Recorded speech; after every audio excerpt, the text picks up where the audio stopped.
जलने वाले जो होते हैं वो जलवे वाले नहीं होते, और जो जलवे वाले होते हैं वो किसी की फिक्र नहीं करते, किसी से परेशान नहीं होते। तुम्हारी इज्जत तुम्हारे हाथ में है, तुम्हारे अपने वश में है। इसको इस उम्मीद में खराब मत कर लेना कि कोई दूसरा व्यक्ति तुम्हारी इज्जत करेगा, किसी दूसरे व्यक्ति की आंख में तुम्हारे लिए सम्मान रहेगा। वो रह सकता है, सम्मान रह सकता है और सम्मान जा भी सकता है, लेकिन सामने वाला व्यक्ति तुम्हारा सम्मान रखे इसकी उम्मीद कभी मत करना, वरना धोखा खाओ। इसलिए क्योंकि व्यक्ति की इज्जत, व्यक्ति की इमेज, व्यक्ति की जो धौंस है, जलवा जो है, वो उसके अपने कर्म पे डिपेंड करता है। जो पुरुषार्थी व्यक्ति होता है वो ये नहीं देखता है कि फला काम से फला व्यक्ति की नज़र में मेरी इज्जत बढ़ जाएगी या ये काम करने से मेरी इज्जत यहाँ घट जाएगी। वो ये देखता है कि मैं जो काम कर रहा हूँ कितना सही है, कितना गलत है।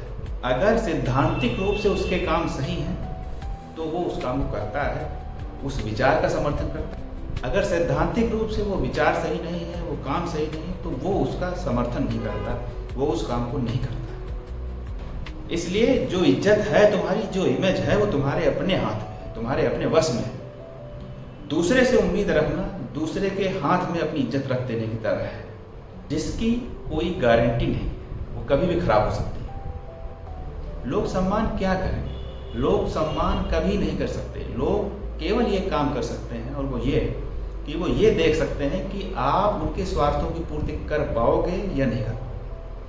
आप उनके लिए काम आ सकते हो या नहीं आ सकते हो। अगर आप काम आ रहे हो तो आपका सम्मान है, आपसे प्यार है, लगाव है, सब कुछ है। लेकिन अगर आप काम नहीं आ सकते हो तो फिर आपकी इज्जत हमारे लिए कोई मायने नहीं रखती। ये मायने नहीं रखता है कि आपके लिए हम दो शब्द प्यार के कहें, कि आपके लिए हम अपने अंदर सम्मान रखें, बिल्कुल मायने नहीं रखता। ये आज का समय है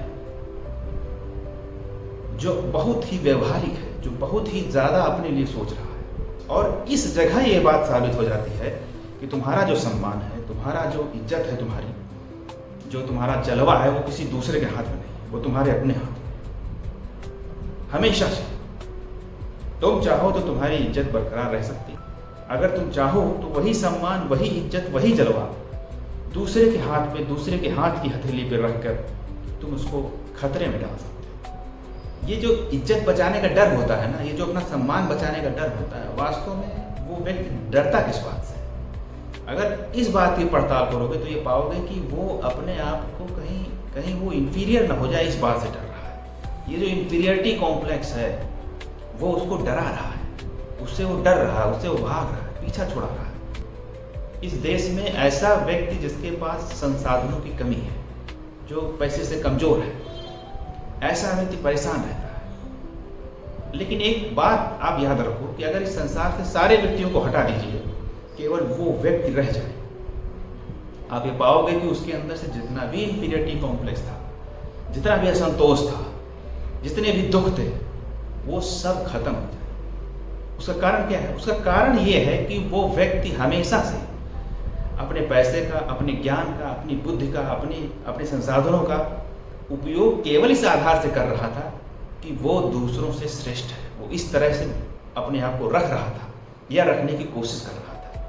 कुछ क्षणों के लिए, कुछ समय के लिए कोई व्यक्ति आगे रहता है, शीर्ष पे रहता है, वही व्यक्ति समय के द्वारा एक समय में पीछे कर दिया जाता है। बिल्कुल उसका पतन हो जाता है। वो सोच भी नहीं सकता है कि वो विचार करता रह जाता है एक तरीके से कि क्या कारण था और किस कारण से मैं इतने ऊंचे पद पे होते हुए इतने निचले स्तर तक आ चुका हूं।